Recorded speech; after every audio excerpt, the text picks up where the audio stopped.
Good morning, students. Today I will discuss on a topic friction. So, first of all, definition friction is a force which opposes relative motion between two objects in contact. यहाँ पर देखना है दो word को. First is force. कहता है friction एक force है. आपने एक चैप्टर पढ़ा है फोर्स, उसी तरह से फ्रिक्शन एक फोर्स है. यह क्या करता है? Opposes relative motion. मोशन को अपोज करता है मतलब मोशन में नहीं रहने देना चाहता है किसी ऑब्जेक्ट को. अगर कोई मोशन में है तो हम लोग यहाँ देखते हैं कि जैसे इसको मैं मोशन में डालता हूँ, ये क्या हुआ? रुक गया. ये थोड़ी देर के बाद मोशन में जाकर के रुक गया. इसका रिलेटिव मोशन कैसे था? तो इस पेपर के कंपेयर में इसका मोशन था. इसको हम लोग कहते हैं relative motion. Motion of this object respect to surface of the paper, respect to surface. This is relative motion. और इस मोशन को रोकने का काम करता है फ्रिक्शन. तो इस तरह के फोर्स को हम लोग कहते हैं फ्रिक्शनल फोर्स, और we just say friction. Next is suppose यहाँ हम देख पा रहे हैं कि एक सरफेस है. इस सरफेस पर ऑब्जेक्ट का मोशन का डायरेक्शन राइट साइड है, तो फ्रिक्शन का डायरेक्शन किधर होगा? सीधी बात है, जैसे जब मैंने इस ऑब्जेक्ट को इस तरह से पुश किया, मैंने उस डायरेक्शन में से मोशन में पुश किया. फ्रिक्शन ने किस डायरेक्शन में फोर्स लगाया? इस डायरेक्शन से, अपोजिट डायरेक्शन से. मोशन का डायरेक्शन इधर है ऐसे, और फ्रिक्शन का डायरेक्शन है इधर से. अदरवाइज यह ऑब्जेक्ट रुकेगा नहीं. कोई भी ऑब्जेक्ट को रोकने के लिए उसके अपोजिट साइड से फ्रिक्शन लगना चाहिए, और यह रुकता है. It means friction is occurring here. तो हम लोग समझेंगे, हमेशा याद रखना है, we must remember the direction of friction is always opposite to the direction of friction. ठीक है. Next is cause of friction. Second point इस चैप्टर में आपको पढ़ना है कि फ्रिक्शन का क्या कारण है. अक्सर एग्जाम में ये बात पूछा जाता है. तो there are 2 points. Nature of the two surfaces in contact. Nature of the two surfaces in contact.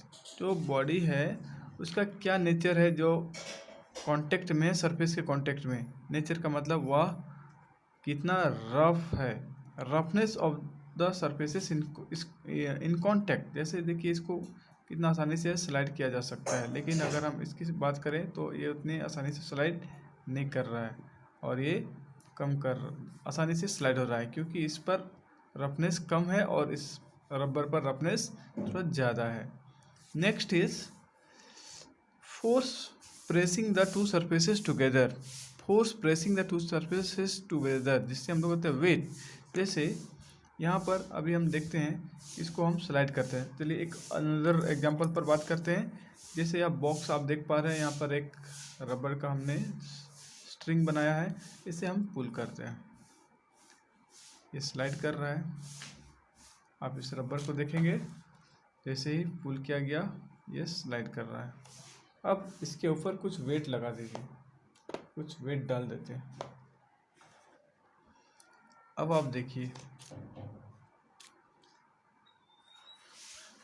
कि ये रबर का लेंथ कैसे बढ़ रहा है.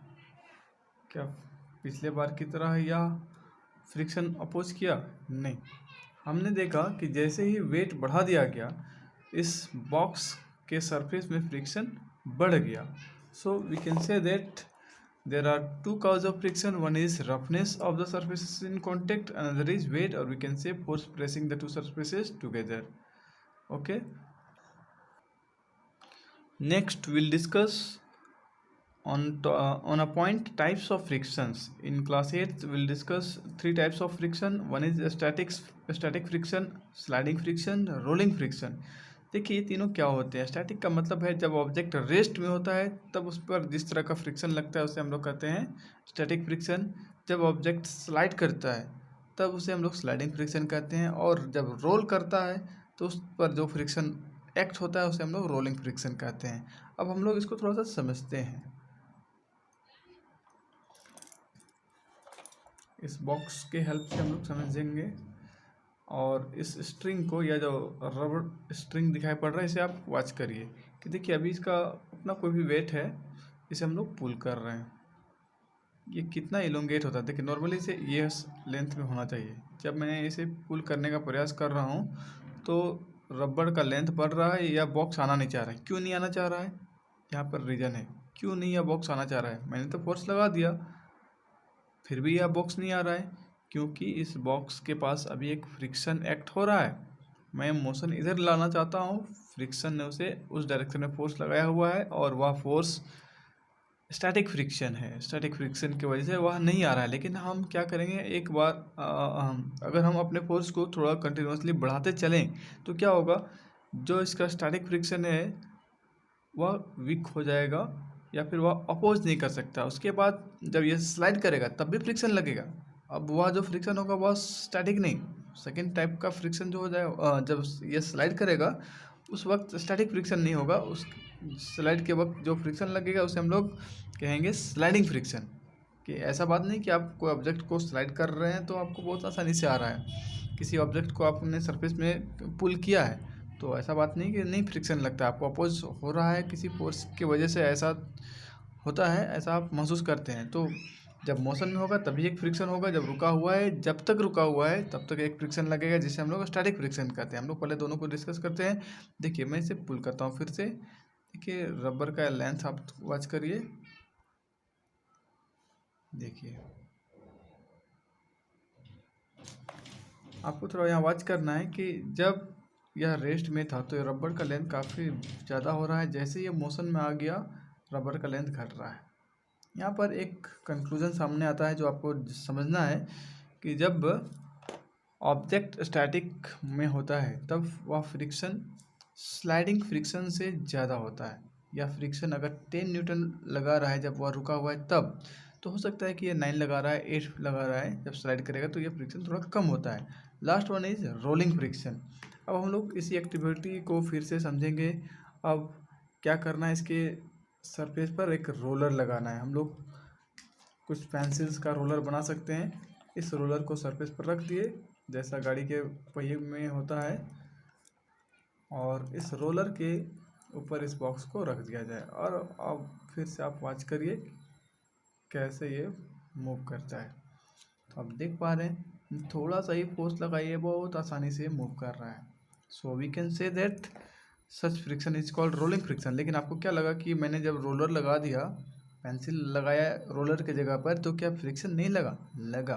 आप किसी व्हीकल को फोर व्हीलर को आप पुल करिए तो आपको क्या लगता है कि आपको अपोज कोई नहीं कर रहा है, बहुत आसानी से छुए और गाड़ी मूव करना शुरू हुआ, ऐसा तो कोई बात नहीं है। आप एक मारुति कार को, एक ट्रक को पुश करने का प्रयास करिए, फ्रिक्शन लगता है, रोलर लगने से कोई फ़र्क नहीं पड़ता। तो उस तरह के फ्रिक्शन को हम लोग कहते हैं रोलिंग फ्रिक्शन। सो अब हमें डिस्कस करना है काउज ऑफ फ्रिक्शन। देखिए आपको इस बात को जानना ज़रूरी है कि स्टैटिक फ्रिक्शन के कंपेयर में स्लाइडिंग फ्रिक्शन थोड़ा कम क्यों होता है। तो एक्चुअली में क्या होता है कि कोई ऑब्जेक्ट दूसरे ऑब्जेक्ट के ऊपर रखा हुआ होता है, जैसा कि हम देख पा रहे हैं कि एक ऑब्जेक्ट दूसरे ऑब्जेक्ट पर रखा हुआ है। और एक्चुअली में होता क्या है कि अगर हम इसे काफ़ी बारीकी से एक माइक्रोस्कोप के हेल्प से देखिए, मैग्नीफाइंग ग्लास की हेल्प से देखेंगे तो उसके सरफेस में भी इरेगुलरिटीज़ होता है, वह पूरी तरह प्लेन नहीं होता है। जब एक ऑब्जेक्ट दूसरे ऑब्जेक्ट के ऊपर रखा हुआ होता है तो उनका जो कांटेक्ट है पूरी तरह से नहीं होता, कुछ एरिया में ही उनका कांटेक्ट होता है, कुछ एरिया में ही कांटेक्ट होता है। अब देखिए आपने पढ़ा है pressure equal to force per unit area. Force क्या होता है? इसका वेट, ऊपर से जो है ऑब्जेक्ट उसका वेट ही इसका फोर्स है। और एरिया क्या है? तो देखिए इसका एरिया इतना यहाँ से यहाँ के लेंथ के अकॉर्डिंग होना चाहिए, लेकिन यह कम है क्योंकि जो सरफेस है वह इरेगुलर है। और क्या होता है कि आप जानते हैं कि एरिया कम होता है तो प्रेशर बढ़ता है, और प्रेशर बढ़ने से क्या होता है? प्रेशर बढ़ने से इन दोनों ऑब्जेक्ट के बीच में एक फोर्स एग्जिस्ट करता है, एक बॉन्डिंग एग्जिस्ट करता है, एक बंधन एग्जिस्ट करता है, जिसकी वजह से यह ऑब्जेक्ट इसे छोड़ना नहीं चाहता है। और सेकेंड बात कि जब हम इसको पुल करते हैं इस डायरेक्शन में, तब क्या होता है कि यह बॉन्डिंग तब तक नहीं टूटता जब तक हम एक इनफ फोर्स नहीं लगाते हैं। फोर्स जब काफ़ी ज़्यादा हम लगाते हैं तो यह बॉन्डिंग टूट जाता है, और टूटने के बाद यह स्लाइड करना शुरू होता है। स्लाइड करने के बाद क्या होता है कि एक ये जो लॉकिंग है यह फिर से आसानी से नहीं हो पाता है, इस लॉकिंग को उतना समय नहीं मिल पाता है कि वह फिर से लॉक हो जाए। तो इस तरह से हम लोग कहते हैं कि when motion starts the object does not get enough time to again interlock, so sliding friction is less than static friction. That's all in this video. Thank you for watching.